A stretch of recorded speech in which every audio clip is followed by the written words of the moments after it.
We've all felt lost.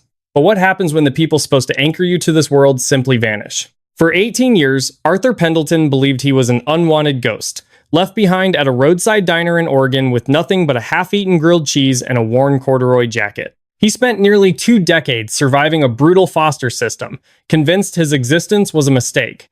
But on a freezing Tuesday in November, a single, waterlogged envelope changed everything. It proved Arthur wasn't abandoned because he was unloved. He was abandoned to keep him alive. The mind of a 6-year-old child is not equipped to process the permanence of abandonment. When Evelyn Pendleton told her son Arthur to sit in the red vinyl booth of the Starlight Diner on Route 97, she promised she was just going to the restroom to wash her hands. Arthur remembered the exact shade of her pale yellow dress, the trembling of her hands as she smoothed his hair, and the sharp, metallic scent of anxiety that seemed to roll off her skin. He sat there for 4 hours. He finished his grilled cheese, he drank his apple juice, he watched the rain streak the diner windows, waiting for a yellow dress to emerge from the hallway. It never did. It was a waitress named Brenda Carmichael who finally realized what had happened. Brenda, with her kind eyes and smelling of cheap coffee and cigarette smoke, had approached the booth, her expression shifting from polite concern to quiet devastation. She called the local police. By midnight, Arthur was sitting in the back of a squad car, clutching his corduroy jacket, staring out into the dark Oregon pines. Evelyn Pendleton was gone. There was no trace of her vehicle, no luggage left behind, and no note. Just a boy, a diner, and a bill paid in exact change. For the next 18 years, Arthur was a ward of the state. He didn't just fall through the cracks, he lived in them. The Oregon foster system was an overcrowded, underfunded labyrinth. He bounced from temporary holds in Portland to overcrowded group homes in Eugene. He lived with the Hendersons, a family that treated foster kids as a revenue stream, and then with the Gallagher brothers, who simply ignored him. He learned to be invisible. He learned that attachment was a liability. He learned that you could only rely on the 2 hands at the ends of your own arms. By his 24th birthday, Arthur had built a solitary, heavily fortified life.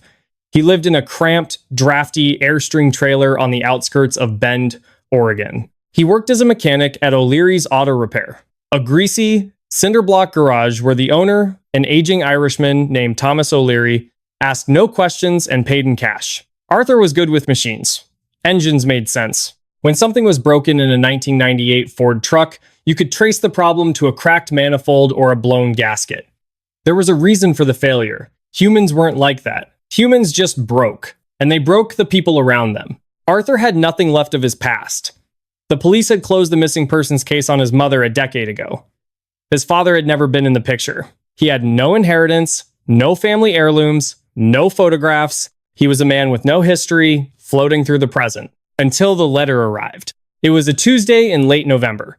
The Oregon air was biting, carrying the threat of the first deep winter snow. Arthur was elbow deep in the transmission of a Subaru when O'Leary tossed a thick, cream-colored envelope onto his workbench. Certified mail?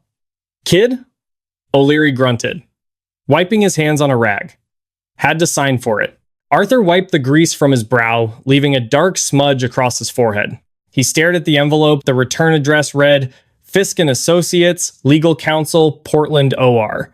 He didn't know any lawyers. He didn't have any money to be sued for. His heart did a strange, unfamiliar stutter in his chest. Tearing open the heavy paper, he found a formal, typed letter. Dear Mr. Pendleton, I am writing to you in my capacity as the executor of an estate trust established 18 years ago. As per the strict instructions of the trust, I am mandated to contact you on the occasion of your 24th birthday. A safety deposit box has been held in your name at the First Cascade Bank in downtown Portland. The lease on this box expires this week. Please contact my office immediately to arrange the transfer of the box's contents. I strongly advise you do not ignore this correspondence. Sincerely, Gregory Fisk, Esquire. Arthur read the letter 3 times. 18 years ago, the exact year he was left at the Starlight Diner. He didn't sleep that night. He sat in his freezing Airstream, a mug of instant coffee growing cold in his hands, staring at the letter illuminated by the harsh glare of a bare bulb. He had spent his entire life trying to bury the memory of that pale yellow dress. Now, a voice from the past was reaching out, demanding to be heard. 2 days later, Arthur borrowed O'Leary's battered pickup truck and drove the 3 hours north to Portland. The city felt loud and oppressive after the quiet isolation of Bend. The offices of Fisk and Associates were located in a sterile, glass-fronted high-rise that smelled of expensive cologne and floor wax. Gregory Fisk was a man who looked like he had been ironed in his suit. He was entirely professional, devoid of warmth, and seemed eager to complete the transaction. "Mr. Pendleton," Fisk said, sliding a heavy, rusted steel lockbox across a polished mahogany conference table. The fees for this box were paid in full, in cash, nearly 2 decades ago. "My predecessor handled the arrangement. We were instructed to hold it until you turned 24 and to hand it to you. And only you." "Who paid for it?" Arthur asked, his voice rough from disuse. "The client requested absolute anonymity. There is no name on the file, only your name as the beneficiary," Fisk replied, handing Arthur a small brass key. "My obligations are now fulfilled. Good day, Mr. Pendleton." Arthur carried the heavy steel box back to the pickup truck. He sat in the driver's seat, the engine off, the rain drumming a frantic rhythm against the windshield. His hands were shaking. He inserted the brass key into the lock. It turned with a heavy, satisfying click. He pushed the lid open. The smell of old paper and dust hit him first. Inside, there was no money. No life insurance policy, no easy answers. Instead, there was a strange, disjointed collection of items. The first was a tarnished silver pocket watch. The glass face was cracked, and the hands were permanently frozen at 3:14. The second item was a small, velvet pouch containing 3 heavy gold coins Krugerrands, though Arthur didn't immediately recognize them. The third item made his breath catch in his throat. It was a birth certificate. It looked authentic, bearing the seal of the state of California. But the name printed on it was not Arthur Pendleton. Name: Arthur James Sterling. Evelyn Sterling. Father William Sterling. Arthur stared at the paper. Sterling. Pendleton was a lie. A fabrication. His entire identity, the name he had written on hundreds of foster care forms, school tests, and job applications, was a ghost. Beneath the birth certificate was a large, folded piece of parchment. Arthur carefully unfolded it. It was a hand-drawn topographical map. The intricate lines detailed the rugged terrain of the Willamette National Forest, deep in the Oregon Cascades. A specific route was traced in faded red ink, winding far off any marked roads or hiking trails. At the end of the red line, deep within a steep valley labeled Devil's Creek, a tight circle was drawn. Finally, at the bottom of the box was a letter. The handwriting was frantic, slanted, written by a hand that had clearly been trembling. Arthur recognized it immediately, though he hadn't seen it since he was 6 years old. It was his mother's writing. "My dearest Arthur, if you are reading this, I am so deeply sorry. It means I did not make it back to you. It means I failed. I know what I did to you at the diner is unforgivable. You must hate me, and you have every right to. But you must understand I left you in public where you would be found, where you would be put into the system. The system is cruel, but it is bureaucratic. It is anonymous. You became a number, and a number is harder to track than a boy named Arthur Sterling. William never stopped looking for us. Your father is not a man, he is an institution. He is dangerous, Arthur. He holds power in places you cannot imagine, and he wanted you for purposes I still have nightmares about. I changed our names, I ran, but he found us. I left you at the diner because his men were 2 miles down the highway. I drew them away. I am leaving you this map. If you are 24, you are old enough to understand the truth, and old enough to access what I hid from him. Find the cabin at Devil's Creek. Everything you need to know, everything that is rightfully yours, is there. But be careful. Trust no one in the valley. If they know who you are, they will finish what William started. I have always loved you. Mom." Arthur dropped the letter. The air in the truck cab felt suddenly thin, as if the oxygen had been sucked out. His father wasn't just absent, he was a hunter. And his mother hadn't abandoned him, she had sacrificed herself to act as a decoy. The crushing weight of 18 years of resentment fractured, replaced by a terrifying, icy dread. He looked at the map again. The circle in red ink. Devil's Creek. He had nothing left. He had no family to protect, no career to abandon. He was a ghost, and it was time to find out what kind of haunted house he had been born into.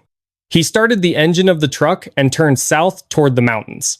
The Willamette National Forest in late November is a hostile environment. The tourist season is long dead, the logging roads turn to treacherous ribbons of mud and ice, and the dense canopy of Douglas firs blocks out the weak winter sun. Arthur spent a portion of his meager savings at an outdoor supply store in Salem. He bought insulated waterproof boots, heavy thermal layers, a military-grade compass, and a canvas rucksack. From O'Leary, under the guise of a weekend hunting trip, he had borrowed a Winchester hunting rifle and a box of ammunition. O'Leary had handed it over with a raised eyebrow but characteristic silence. The drive took him deep into the Cascades. He followed the highway until it gave way to a county road, which eventually devolved into an unpaved logging track heavily rutted by heavy machinery. According to the red line on his mother's map, he had to drive the truck as far as the terrain would allow before continuing on foot. By mid-afternoon, the truck could go no further. A massive fallen cedar blocked the narrow track. Arthur parked, killed the engine, and stepped out into the biting cold. The silence of the deep woods was absolute heavy and suffocating. He checked the map against his compass and began to walk. The hike was brutal. The terrain sloped sharply upward, and the ground was a treacherous mix of slick pine needles, hidden roots, and patches of crusty snow. Arthur pushed himself relentlessly, driven by an adrenaline fueled by an 18-year-old question, why? He navigated by the topographical landmarks drawn on the parchment, a split rock formation, a dead oak tree shaped like a tuning fork, a dry creek bed. His mother's map was incredibly precise, indicating she had known this wilderness intimately. As the sun began to dip below the ridgeline, casting long, menacing shadows through the trees, the temperature plummeted. Arthur's breath plumed in the freezing air. He was exhausted, his muscles screaming, when he finally crested a steep ridge and looked down into a narrow, secluded ravine. This was Devil's Creek. He lowered himself to a prone position on the frozen earth, using his binoculars to scan the valley floor. The pines were incredibly dense here, shielding the ground from aerial view. But there, nestled against the sheer rock face of the mountain, was a structure, the cabin. It was built from thick, dark timber, blending almost perfectly with the surrounding woods. It had a heavy slate roof and small, reinforced windows. It looked ancient, yet incredibly sturdy. Arthur's heart hammered against his ribs. He had found it. He had found the last remnant of Evelyn Sterling. He began to scramble down the slope, his rifle slung across his back. He expected to find a ruined shell, a place reclaimed by nature, rotting from decades of neglect. He expected dust and cobwebs. But as he closed the distance, stopping behind the thick trunk of a Douglas fir about 50 yards from the structure, a sudden scent hit him. It wasn't the smell of pine or wet earth. It was the smell of wood smoke. Arthur froze. His blood ran cold. He looked up. A thin, gray ribbon of smoke was curling out of the stone chimney, dissipating into the darkening sky. The cabin wasn't abandoned. It was occupied. Panic flared in his chest. Trust no one in the valley. If they know who you are, they will finish what Williams started. Had Williams' men found it? Had someone else stumbled upon it? Arthur unslung the Winchester, his hands trembling slightly as he checked the chamber.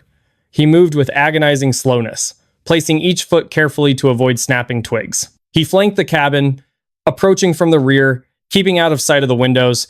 He reached the back wall. The timber was solid, surprisingly well maintained.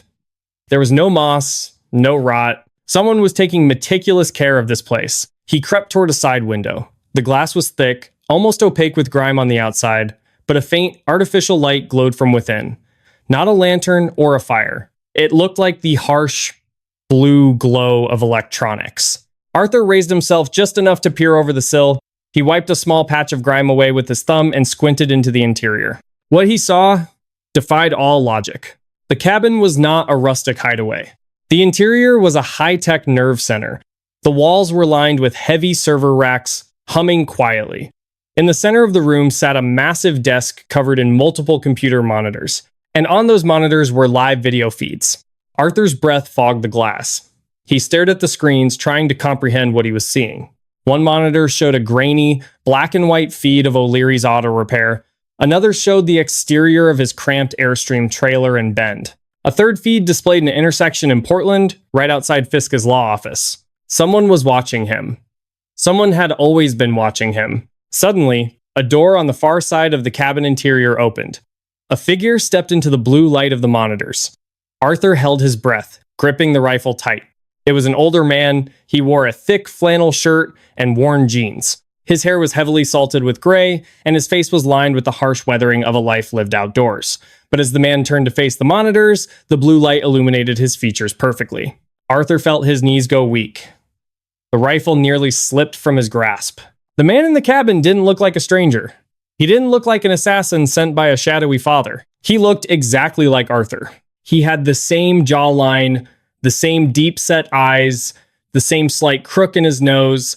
It was as if Arthur was looking at a photograph of himself, artificially aged by 30 years. The man reached out, tapped a keyboard, and zoomed in on the camera feed showing Arthur's empty Airstream trailer. He let out a long, heavy sigh. Rubbing his temples, Arthur stood outside in the freezing dark, the chilling realization settling over him. He wasn't the hunter tracking his past. He was the prey, and the person holding the leash looked exactly like him. The freezing wind howled through the Douglas firs. But Arthur couldn't feel the cold anymore. His entire reality had narrowed to the pane of grimy glass and the older reflection of his own face staring at a wall of monitors. His grip on the Winchester rifle tightened until his knuckles turned a mottled white. He was breathing too fast, sharp exhalations that clouded the window. He didn't think. He simply reacted. 18 years of built-up survival instinct overrode any logical caution. Arthur stepped back, raised the butt of the heavy rifle, and smashed it through the cabin window. The glass shattered inward with an explosive crash. Before the older man could even turn away from the screens, Arthur swung the barrel of the rifle through the jagged frame, leveling it directly at the man's chest. "Don't move," Arthur roared, his voice tearing from his throat, completely alien to his own ears. "Take your hands off the keyboard and put them where I can see them." The man froze. He didn't panic. He didn't dive for cover. Slowly, deliberately, he raised his hands in the air and turned around. Face to face, the resemblance was even more terrifying. The man possessed the exact same asymmetrical slope to his jaw. The same slate gray eyes.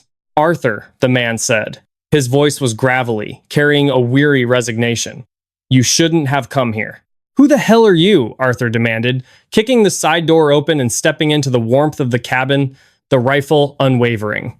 "Why are you watching me? Give me one good reason not to pull this trigger." The man kept his hands raised, his eyes locked onto the barrel of the Winchester. "My name is Harrison. Harrison Sterling. I am William's older brother." Arthur's mind raced, struggling to process the information. His uncle. "You look just like him," he spat out. "The Sterling genetics are a curse," Harrison replied bitterly. "I look like my brother, and unfortunately for you, you look exactly like both of us. Lower the gun, Arthur. If I wanted you dead, you wouldn't have survived your first week in the foster system. I'm the reason you're still breathing." Arthur didn't lower the weapon. "You've been watching me. Siping on me. Like some kind of experiment." "I have been protecting you," Harrison corrected, his tone hardening. When Evelyn ran, she knew William would use every piece of digital surveillance, every corrupt law enforcement connection, and every private contractor he owned to find you both. When she left you at the Starlight Diner, she did the only thing that could save you. She threw you into the blind spot of the American bureaucracy. Harrison took a slow step backward, gesturing toward the humming server racks. William's company, Sterling Global, isn't just a logistics firm.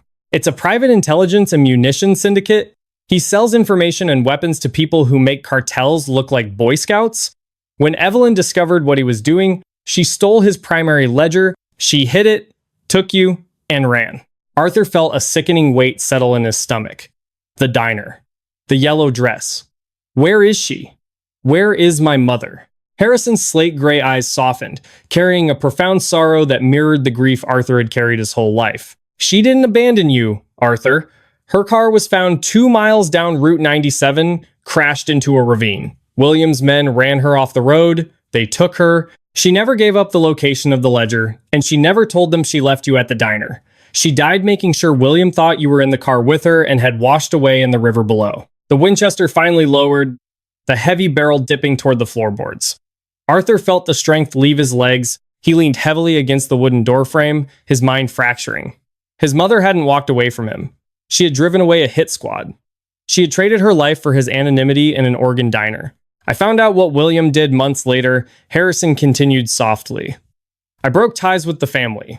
I used my own resources to track Evelyn's last movements. I found the police report about a John Doe abandoned at the Starlight. I knew it was you. But I also knew if I pulled you out of the system, William would notice the anomaly. So, I built this place. Off the grid. I tapped into local surveillance, hacked the foster system databases, and watched over you. I made sure you were placed with families that wouldn't kill you, even if they didn't love you. It was the only way to keep you invisible. The letter? Arthur whispered, his mind flashing to the lawyer in Portland. The safety deposit box. Evelyn's failsafe? Harrison nodded. She set it up before she died. A blind trust.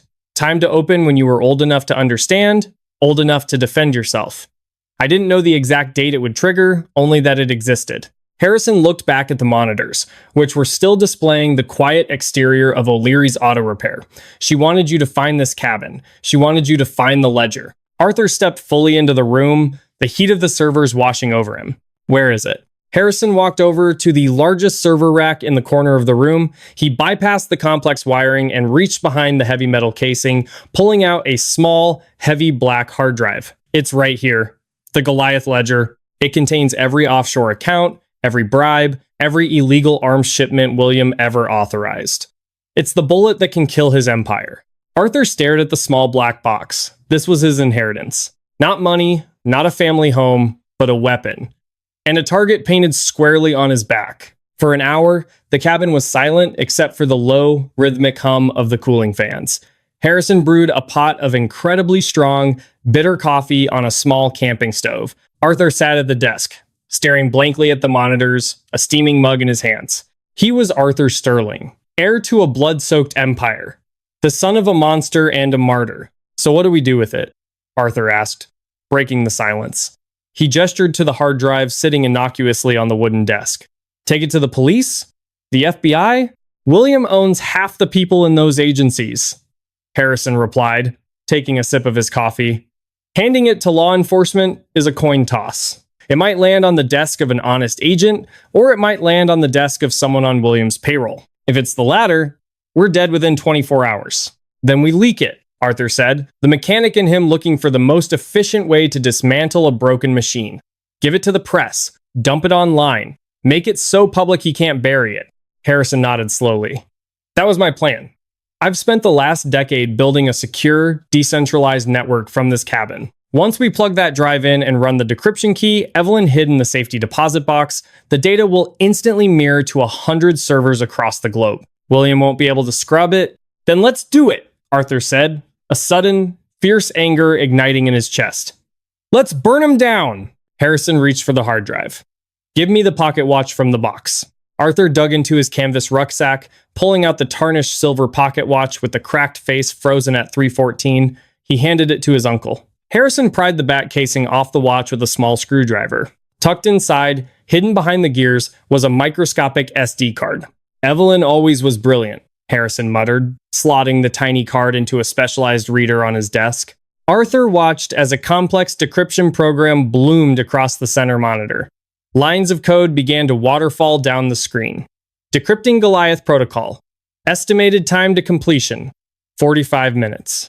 Now, we wait, Harrison said, leaning back in his chair. But the waiting didn't last long. 10 minutes into the decryption, the cabin was suddenly plunged into darkness. The hum of the cooling fans died. The blue light of the monitors vanished. Arthur jumped to his feet, knocking his chair backward. A second later, a harsh, red emergency light flickered on above the door, powered by a battery backup. A low, pulsing alarm began to chirp from the computer desk. One of the monitors sputtered back to life, running on an uninterruptible power supply. Harrison lunged for the keyboard, his fingers flying across the keys in the dim red light. What happened? Did the generator fail? Arthur asked, grabbing his Winchester from the table. No, Harrison said, his voice completely devoid of emotion. It was the voice of a man staring at a terminal diagnosis. The perimeter sensors just tripped. Someone cut the primary power line feeding the valley. How? Arthur demanded, panic rising in his throat. You said this place was off the grid. You said I was invisible. You were, Harrison said, turning to look at Arthur. Until you walked into Gregory Fiskey's law office. Arthur froze. The lawyer? Fisk's predecessor set up the trust, Harrison explained rapidly, pulling a heavy, military-style tactical shotgun from beneath the desk. Fiske must have inherited the firm. William has been monitoring the financial sector for 18 years, looking for any dormant accounts linked to Evelyn. The moment Fisk accessed that safety deposit box to fulfill the 24-year mandate, a flag must have gone up in Sterling Global's system. They tracked me from Portland, Arthur realized. Horror washing over him. The long drive. The hike through the woods. He had led his mother's killers right to the front door. They used thermal imaging drones to track your truck and ground teams to follow your footprints, Harrison said, racking a shell into the shotgun with a deafening clack. He tapped a key, bringing up a localized radar screen on the single functioning monitor. The screen showed the topographical layout of Devil's Creek. Scattered across the tree line, moving in a coordinated tactical formation toward the cabin, were 8 red dots. Professional contractors, Harrison noted grimly. Night vision, suppressed weapons, body armor. They aren't here to negotiate, Arthur. They're here to burn this place to the ground and take the drive. The decryption bar on the screen read 28 minutes remaining. We have to hold them off for half an hour, Arthur said, checking the chamber of his hunting rifle. It held 6 rounds. Against heavily armed mercenaries, it felt like a toy. No, Harrison said, tossing Arthur a heavy Kevlar vest from a storage locker. I have to hold them off. You have to ensure that broadcast finishes. If they breach this room and destroy the terminal before the upload is complete, Evelyn died for nothing. Outside, the heavy, oppressive silence of the Oregon woods was shattered by the sharp, metallic thwip of a suppressed gunshot. The bullet tore through the wooden siding of the cabin, missing Arthur's head by inches and shattering a coffee mug on the counter. The storm had arrived. The splintered wood from the bullet hole rained down on the desk, scattering over the keyboard.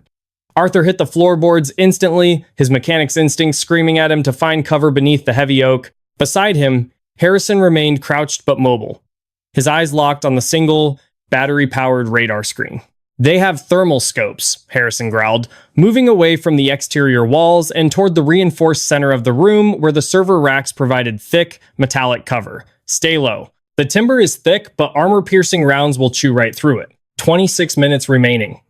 The digital progress bar on the screen mocked them, crawling forward at an agonizing pace. Outside, the silence of the forest was replaced by the crisp, terrifying sounds of a coordinated assault. Boots crunching on frozen pine needles. The sharp, static burst of a tactical radio. Then, a voice echoed through the trees, amplified by a bullhorn.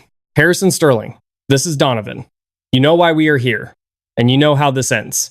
Send the boy out with the drive, and we'll make yours quick. Force us to breach, and we'll make sure neither of you leave this valley. Arthur looked at his uncle. Donovan? William's chief of security, Harrison replied, racking another shell into his shotgun. Ex-paramilitary. Cold, efficient, and entirely devoid of a conscience. He's the one who ran Evelyn off the road 18 years ago. A surge of hot, blinding rage spiked in Arthur's chest. The fear that had paralyzed him moments before burned away, replaced by a reckless need for retribution. The man who had taken his mother, the man who had condemned him to a life of cold diners and colder foster homes, was standing 50 yards away. Arthur raised his Winchester, resting the barrel on the edge of the window frame he had smashed earlier. Arthur! No!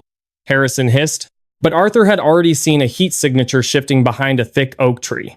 He exhaled, steadied the crosshairs, and pulled the trigger. The roar of the hunting rifle was deafening inside the enclosed cabin. The heavy, 308 caliber round tore through the night air, striking the edge of the oak tree and sending a shower of lethal wood shrapnel into the darkness. A sharp cry of pain echoed back. Status! Donovan's voice barked over the bullhorn, his calm demeanor fracturing. Return fire, suppressing fire on the front elevation. The cabin was instantly illuminated by the muzzle flashes of a half-dozen suppressed automatic rifles. Bullets tore through the thick timber walls like angry hornets, shattering the remaining windows and destroying the coffee maker. Arthur and Harrison pressed themselves flat against the floor, covering their heads as ceramic mugs, drywall, and glass exploded around them. I rigged the perimeter when I built this place, Harrison yelled over the deafening noise.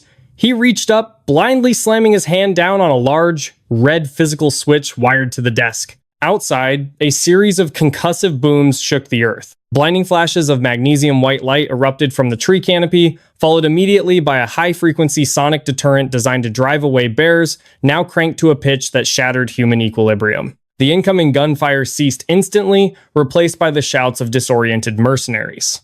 "That bought us 3 minutes. Maybe 5, Harrison said, his breathing ragged.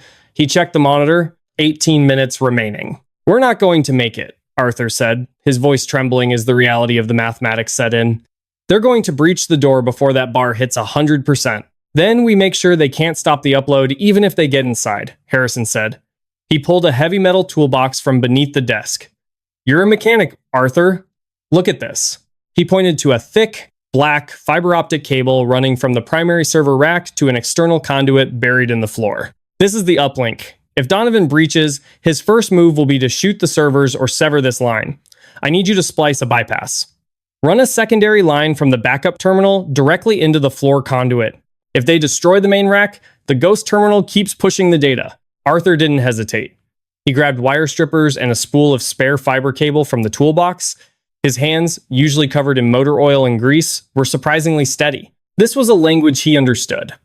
Wires, connections, logic. As Arthur worked frantically, stripping the delicate glass threads and coupling them to the backup node, the sonic deterrent outside suddenly whined and died. Donovan's men had found the exterior power relays and cut them. "They're moving up," Harrison warned, leveling his shotgun at the reinforced oak door. "Get that bypass online." Heavy boots pounded onto the wooden porch. A split second later, a shaped explosive charge detonated against the door hinges. The heavy oak door blew inward, tearing off its frame and slamming onto the cabin floor in a cloud of thick, gray smoke. 2 men in dark tactical gear poured through the opening, assault rifles raised. Harrison fired. The deafening blast of the 12-gauge filled the room, catching the first mercenary in the chest piece and throwing him backward off the porch. But the second man was already returning fire. A volley of suppressed rounds stitched across the server racks. Sparks showered the room. Harrison jolted violently, a choked gasp escaping his lips as 2 rounds found the gaps in his Kevlar vest. He collapsed heavily against the desk, his shotgun clattering to the floor. "Harrison!" Arthur screamed. He finished twisting the final splice, locking the bypass connector into place just as the main server rack sparked and died, destroyed by the gunfire. Arthur snatched up his Winchester, rolling out from behind the desk. The remaining mercenary was advancing, his weapon tracking toward Arthur. Arthur didn't aim, he simply fired from the hip. The round caught the man in the shoulder, spinning him around and dropping him to the floorboards. The cabin fell deathly quiet, save for the ragged, wet breathing of Harrison Sterling and the persistent, quiet hum of the backup terminal. Arthur scrambled over to his uncle, pressing his hands frantically against Harrison's side, trying to stem the dark blood pooling on the floor. "No, no, no, stay with me," Arthur pleaded, his voice breaking. "You just found me. I just found you." Harrison coughed, a weak, bloody smile touching his lips. He reached up, his rough hand gripping Arthur's wrist. "Look at the screen, kid." Arthur twisted his head. The main monitor was dead, but the small backup terminal screen glowed brightly in the red emergency light. 2 minutes remaining. Bypass engaged. "You fixed it," Harrison whispered, his voice fading. "You're a good mechanic, Arthur." The ringing in Arthur's ears was a high, thin whine, a stark contrast to the sudden, suffocating silence that had fallen over the ruined cabin. The air inside the room was thick and foul, tasting of copper blood, vaporized drywall, and the sharp chemical bite of discharged gunpowder. Arthur stayed frozen on the ruined floorboards, his hand pressed desperately against the wet, heavy Kevlar over Harrison's chest. Beneath his palms, his uncle's breathing was a terrible, wet rasp. Behind them, the backup terminal hummed a steady, indifferent pulse of electricity, counting down the seconds. Footsteps. They were slow, deliberate, and impossibly calm.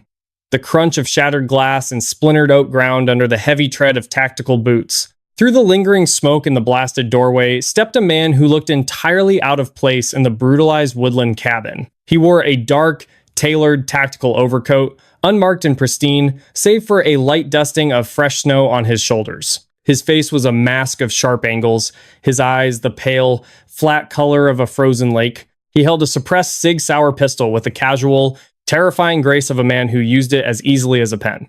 This was Donovan. He didn't immediately raise his weapon. He simply stood in the threshold, his icy gaze sweeping the carnage. He looked at the bodies of his two men, then at the sparking, destroyed main server rack, then at Harrison bleeding out, and finally, his eyes locked onto Arthur. "Impressive," Donovan said smoothly. His voice barely rose above a conversational murmur, yet it cut through the ringing in Arthur's ears. "You have your father's stubbornness, kid. I will give you that." Most men would have broken and run the second the perimeter flashed. Donovan reached up, tapping the sleek, black earpiece resting in his right ear. "Sir," he said, his tone devoid of any adrenaline or stress, "the perimeter is secured. The primary server node is destroyed. Harrison is neutralized. I have the boy." A long, agonizing pause followed. The only sounds were the howling of the wind through the broken windows and Harrison's shallow, bubbling breaths. Then Donovan reached to his collar, detached a small receiver, and clicked it onto the radio console on the desk, patching the incoming transmission through the cabin's surviving speakers. "Arthur." The voice that filled the room was rich, deep, and chillingly resonant. It sounded like old money. It sounded like absolute, unquestioned power. It was a voice Arthur had never heard, yet it vibrated in his very bones. It was the voice of William Sterling. Arthur felt a cold sweat break out across his neck, chilling him worse than the Oregon winter.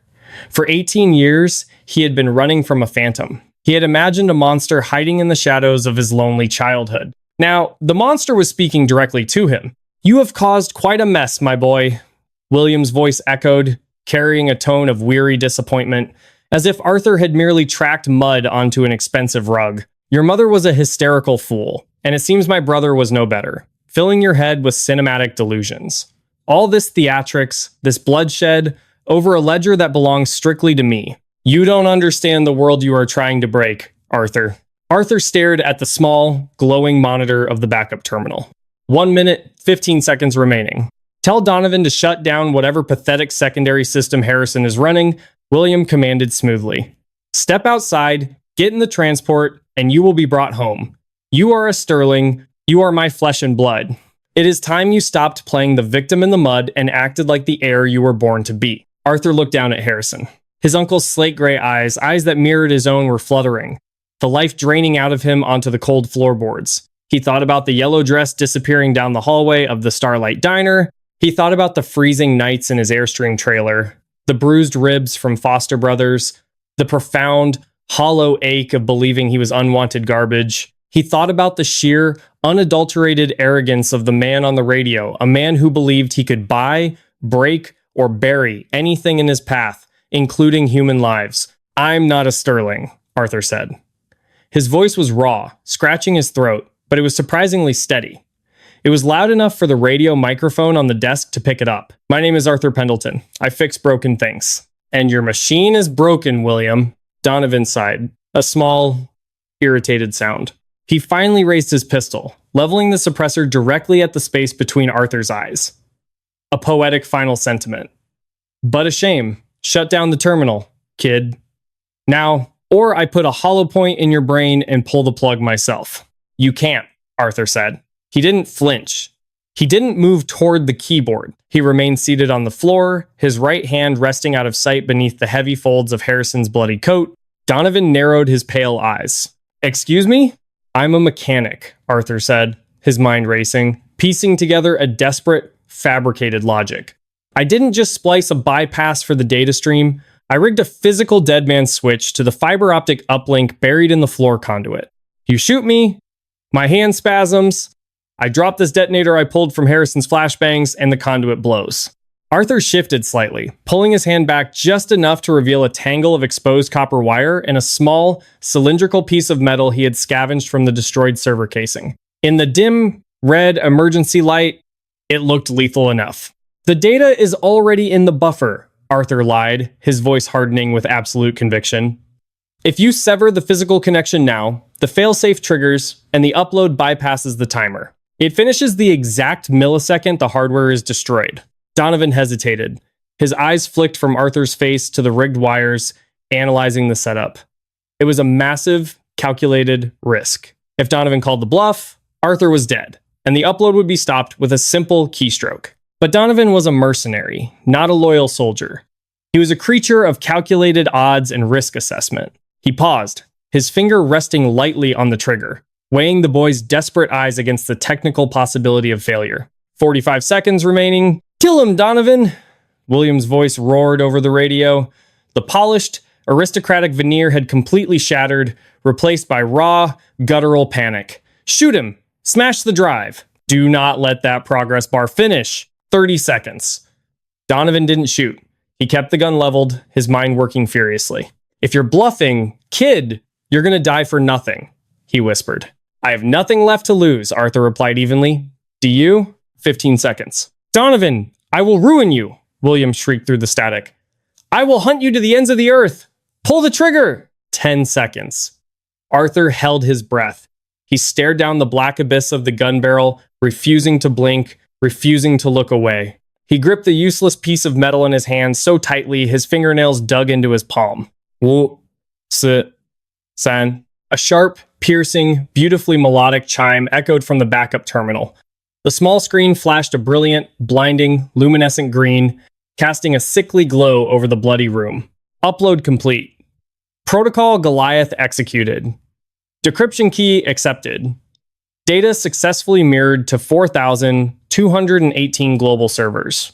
The silence that followed was heavier than the gunfire. Donovan slowly lowered his pistol. He stared at the glowing green screen for a long, quiet moment, then turned his gaze back to Arthur. The cold, professional detachment returned to his icy eyes, but this time there was a faint glimmer of begrudging respect. Sir, Donovan said into the room, his voice perfectly flat, addressing the radio. The ledger is public. The decryption is complete. The data is out. It is currently hitting major international news networks, the SEC, and global intelligence databases as we speak. No, no, no, no. William's voice was a frantic, pathetic wheeze. Do not let him leave that valley. Burn it all, Donovan. Burn the boy. Donovan reached forward and calmly snapped the radio receiver off the console, crushing it beneath his heavy boot. The frantic screams of William Sterling were abruptly silenced. Donovan looked down at Arthur, who was still trembling on the floor. The contract, Donovan said methodically, was to secure the ledger to protect the assets of Sterling Global. Sterling Global is currently bleeding out on the world stage. By tomorrow morning, your father's assets will be frozen by a dozen different governments, and he will be the most hunted man on the planet. Donovan holstered his weapon, the click echoing sharply. My employer is a dead man walking kid, which means my multi-million-dollar retainer is void, and I do not work for free. Without another word, the mercenary turned his back. He stepped over the splintered remains of the door, walked off the porch, and disappeared into the freezing, dark Oregon forest, abandoning the sinking, burning ship of William Sterling's empire. Arthur let out a shuddering, ragged breath, the adrenaline leaving him in a massive, exhausting wave that nearly made him pass out. He slumped forward, his forehead resting on Harrison's chest. We did it, Arthur whispered, his tears finally falling, mixing with the blood on the Kevlar. We broke him. Harrison didn't answer. He was staring blindly up at the ceiling. His breathing stopped. His expression locked in a serene, permanent stillness. He was gone. He had spent his life in hiding, but he had died entirely free. Arthur stayed on the floor for a long time, listening to the wind until his tears dried and the cold began to numb his limbs.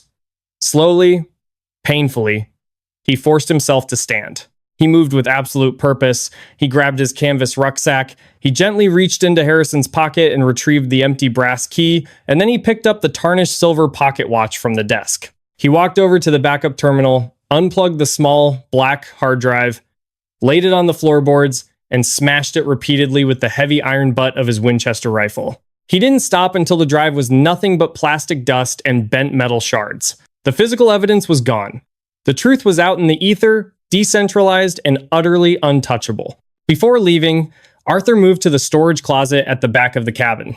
He found a heavy, 5-gallon red jerry can of kerosene. He unscrewed the cap and began to pour. He doused the shattered server racks, the computer monitors, the splintered walls, and the wooden floorboards. When he reached the center of the room, he poured a careful, respectful circle around his uncle's body, treating the act with a strange, solemn reverence. This was a Viking funeral for a man who had fought a war in the shadows.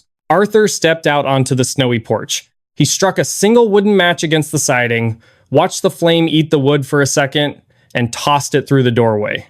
The kerosene caught instantly. The flames roared to life with a hungry, explosive whoosh, consuming the dry timber and electronics, casting a massive, brilliant golden glow against the freezing blackness of the night. The heat washed over Arthur's face, thawing the chill from his bones. He didn't run. He slung his rifle over his shoulder and began the long hike back up the ridge, walking backward for the first 100 yards. He watched the fire rage, watching it consume the servers, the blood, and the last physical ties to a horrific past. He watched the Sterling legacy burn to the ground. In the end, the cabin at Devil's Creek was never just a shelter. It was a mirror reflecting the darkest truths of the Sterling legacy. Arthur emerged from the Oregon woods no longer a discarded ghost, but a man who had dismantled his father's empire from the inside out. He had lost the illusion of a normal life, but he had gained something infinitely more valuable: his agency. The surveillance feeds were dead, the servers reduced to ash, and the shadow of William Sterling was permanently erased.